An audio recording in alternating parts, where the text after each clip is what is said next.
so that I'll do the introduction, tell you a little bit about what the foundation is and what we're trying to accomplish. Bill Weirder, who has been working in the CLL section for some time and now does most of the work while I walk around talking to people, is a PhD in immunology, so he'll tell you a few things about what's happening in the immune area. I'll talk to you then about the transplants, because some of the things that Bill will talk about just flow into transplants, because I think that using transplantation and the immune system is really what's going to lead to the cure of CLL in the next few years. Bill will talk about some of the targets and how we are approaching these targets to eradicate the disease and making it very specific for each patient. And then I'll do a bit of crystal balling and let you know what we think is going to happen. For those of you who don't know much about the CLL Global Foundation, the history is written in the most recent Research Momentum magazine. But it's basically started because there was a fairly smart guy who was quite sick. So he actually challenged us to set up a foundation where patients could donate, and that we would make sure that the donations actually went to research on CLL, and said that we'd better do a decent job looking after it. So we've been able to do that by giving out $14 million worth of grants up to date. Our overhead is about 3%. When we give the grants out, we make sure that they only have a maximum of 5% overhead, so 90 cents on the dollar actually reaches there.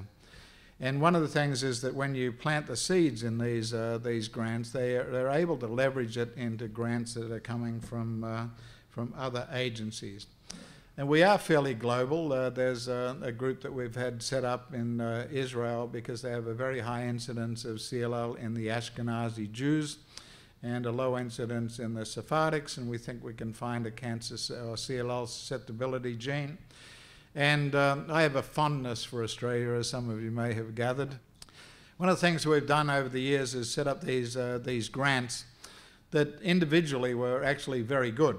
About 85% of them either matched or exceeded my expectations, which are fairly high.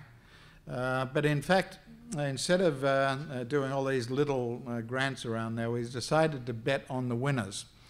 So we got together 25 or so of the very best CLL researchers in the world, because there are some things that Europeans do better than Americans. That's perhaps hard for some of us to believe. But there are a lot of things that we do better than they do. And one of the things that's really stunned them is that we're actually giving them money to do the research. But the good thing about it is that we meet at least twice a year formally and present all the information, and it really has accelerated the communication and sharing the data, because I've been convinced that the way to cure any form of cancer is like a jigsaw puzzle. No one way is the right way, and we have to get all the little bits put in place and interconnecting. So it's a way for us to figure out, okay, if we're going to do this, you do that, and you do that, and you do that, and at the end of it, we'll present and see where it's all gone.